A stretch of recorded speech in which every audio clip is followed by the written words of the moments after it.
Hello students, welcome back to my channel and today we are going to starting the applications of biotechnology. Okay, in our previous video we have already introduced the various kind of applications of biotechnology, and in this video we will discuss the first application of biotechnology, that is in agriculture field. Okay, so without wasting the time, let's start. How can we apply biotechnology in agriculture field? Okay, I am Preeti and welcome to Be Biotech.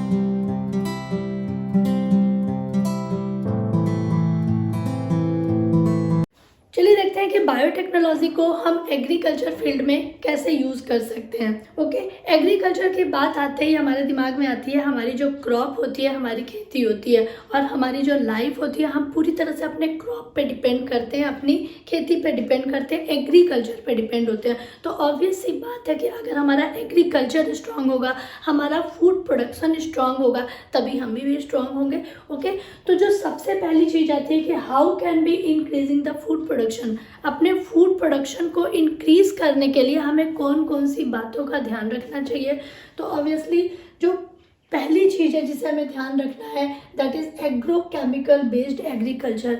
Means जो हम अपनी खेती करें उसमें जो भी हम chemical use करते हैं, वो केमिकल क्या होते हैं, नॉर्मली फर्टिलाइजर्स होते हैं, पेस्टिसाइड्स होते हैं, इंसेक्टिसाइड्स होते हैं, जिनसे हमारी खेती को बचाया जा सकता है। तो इस तरह के केमिकल्स को यूज़ करके हम अपनी खेती को बचा सकते हैं, और अगर खेती हमारी स्ट्रांग रहेगी तो ऑब्वियस सी बात है कि फूड का प्रोडक्शन लेवल जो होगा, इंक्रीजिंग वैल्यू जो होगी वो बढ़ेगी। ठीक है। Second one is that organic farming.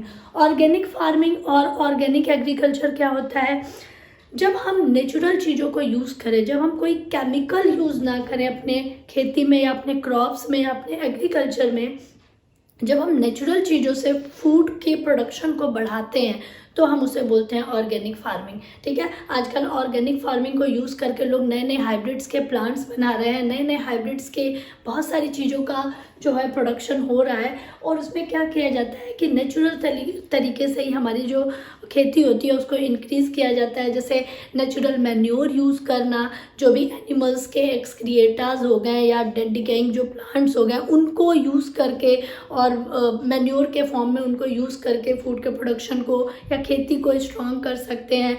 और एक जो सबसे बड़ी चीज़ होती है ऑर्गेनिक फार्मिंग में, हम अर्थवर्म्स को भी यूज़ करते हैं। अर्थवर्म्स जो होते हैं वो भी हमारे सॉइल की फर्टिलिटी को बढ़ाने के लिए एक हमारे फ्रेंड होते हैं एक तरह से, और वो भी ऑर्गेनिक फार्मिंग में उनका भी बहुत बड़ा जो होता है वो योगदान होता है ऑर्गेनिक फार्मिंग में। ठीक है। Third one is that genetically engineered crop based agriculture. ये क्या चीज़ है, मीन्स अगर हम अपने क्रॉप को या अगर हम अपनी खेती को जेनेटिकली मॉडिफाइड कर दें तो भी उससे हमें बहुत फ़ायदा होगा। कैसे मॉडिफाइड करेंगे, देखिए इससे पहले एक चीज़ जानते हैं कि जो हमारी जो ग्रीन रेवोल्यूशन आया था इन 1960, आई थिंक इज दैट, आपकी एनसीईआरटी की बुक में ये चीज़ दी हुई है, आप वहाँ से इसको पढ़ सकते हैं कि जो हमारा ग्रीन रेवोल्यूशन आया था, ग्रीन रेवोल्यूशन इन 1960s। ठीक है। 1960s में जो ग्रीन रेवोल्यूशन आया था उसमें क्या हुआ था कि फूड का प्रोडक्शन जो था, जो हमारा जो एक इंक्रीजिंग लेवल था वो थर्ड टाइम इंक्रीज हुआ था। मतलब फूड का प्रोडक्शन बहुत ज़्यादा स्ट्रांग हुआ था, बट उसका कोई फ़ायदा नहीं हुआ क्योंकि पॉपुलेशन इतनी ज़्यादा थी कि फूड का प्रोडक्शन तो स्ट्रांग हुआ लेकिन पॉपुलेशन ज़्यादा होने की वजह से उसका बहुत ज़्यादा बेनिफिट नहीं मिला। ओके, सो उस समय जो साइंटिस्ट थे, जो इस लाइन से बिलोंग करते थे या जो भी हमारे फार्मर्स थे, उन लोगों ने इस चीज़ को सोचा कि पॉपुलेशन तो बढ़ती ही रहेगी, पॉपुलेशन को घटाना एक टफ चीज़ है, बट अगर हम अपने प्रोडक्शन को ही इतना स्ट्रॉन्ग कर दें या इतना इंक्रीज कर दें कि जितने भी पॉपुलेशन हो उनको प्रॉपर बेनिफिट मिल पाए तो ज़्यादा बेटर होगा। ठीक है। इसीलिए हमने प्लांट्स को जेनेटिकली मॉडिफाइड किया, जो ऑर्गेनिज्म थे, जो लिविंग ऑर्गेनिज्म थे, उन्हें जेनेटिकली मॉडिफाइड किया गया, उसी के बेस पे हम कहते हैं genetically engineered crop based agriculture. Means जो हमारा एग्रीकल्चर होगा, जो हमारी खेती होगी, अगर वो जेनेटिकली मॉडिफाइड हम करें तो उससे हमको ज़्यादा बेनिफिट मिलेगा, ज़्यादा फायदे मिलेंगे। ठीक है, तो ये जो कुछ पॉइंट्स हैं इनका अगर हम ध्यान रखें, और ये जो कुछ पॉइंट्स हैं आपकी एनसीईआरटी की बुक में भी दिए हुए हैं, तो इन पॉइंट्स के बेस पे हम ये देखेंगे कि हम कैसे अपने एग्रीकल्चर को स्ट्रॉन्ग कर सकते हैं। ओके, हमारा जो नेक्स्ट पॉइंट आता है that is GMO. What is GMO? Genetically modified organism. Okay, genetically modified organism मैंने आपको पहले भी बताया है कि जितने भी लिविंग ऑर्गेनिजम्स होते हैं, बैक्टीरिया हो गए या फंजाई हो गए, उनके जीन में मैनिपुलेशन के थ्रू हम उनको जेनेटिकली मॉडिफाइड कर सकते हैं, और यही बायोटेक्नोलॉजी में यही किया जाता है।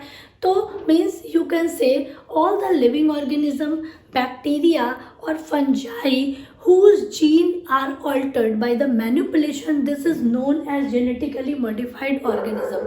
Okay, और अगर हम प्लांट को जेनेटिकली मॉडिफाइड करते हैं तो हमें क्या क्या फ़ायदे होते हैं, उसका क्या क्या बेनिफिट मिलता है, उस पर हम एक बार देखते हैं, फोकस करते हैं। जो सबसे पहला हमको जो बेनिफिट मिलेगा, tolerant to the abiotic stresses. Means if plant have been useful in many way, plants को हम बहुत सारे वे में यूज़ करते हैं। आपको मालूम है प्लांट्स अगर हैं तो उसके थ्रू हम भी हैं, we are totally depends on the plants और अवर एग्रीकल्चर। सो जो पहली जो बेनिफिट मिलेगी that is tolerant to the abiotic stresses. अब ये अबायोटिक स्ट्रेस क्या होता है आपको मालूम है? अबायोटिक कंपोनेंट्स क्या होते हैं? जो भी हमारा क्लाइमेटिक इफेक्ट हो गया वो अबायोटिक क्लाइमेट कंपोनेंट्स हो गए।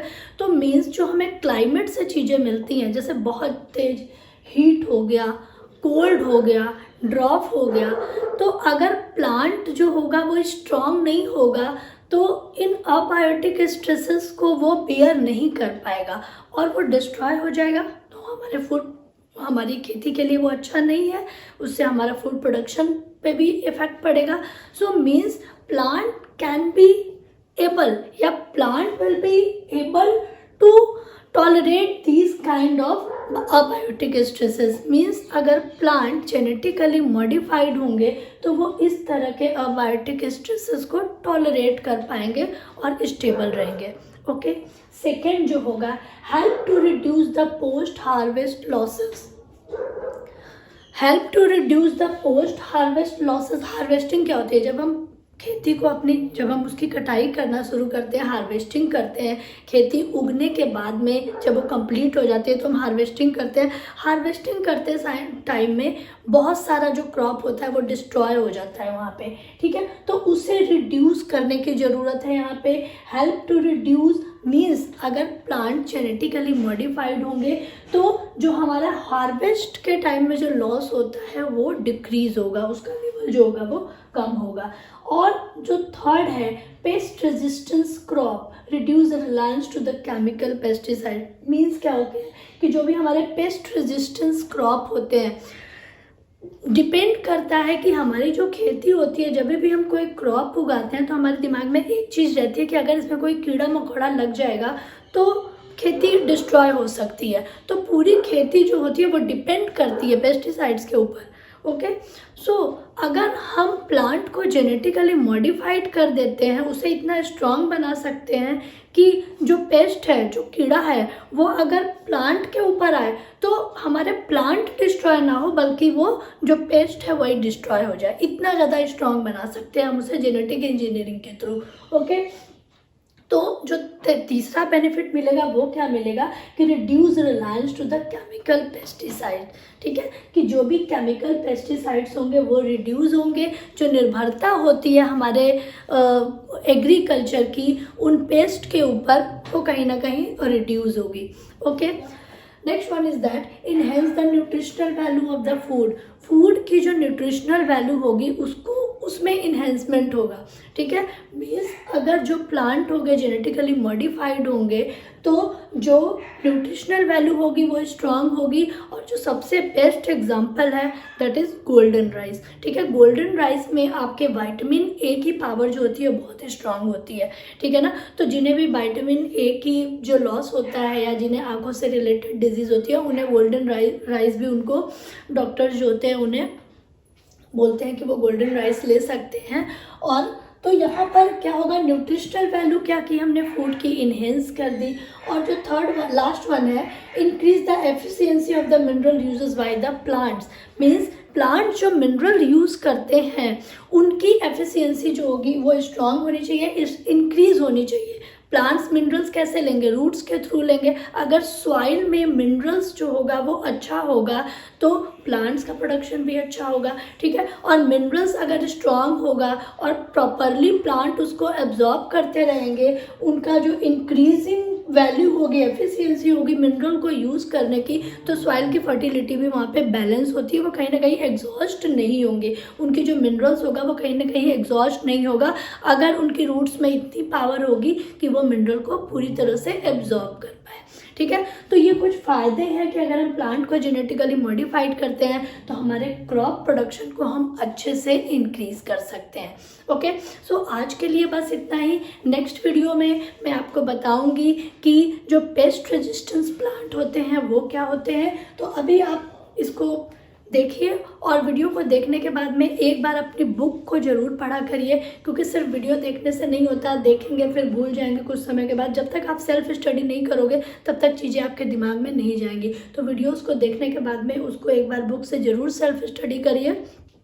ओके, सो मिलते हैं नेक्स्ट वीडियो में। तब तक आप सब अपना ध्यान रखिए और वीडियोज़ अगर पसंद आती है तो शेयर भी करिए। ओके, जय हिंद।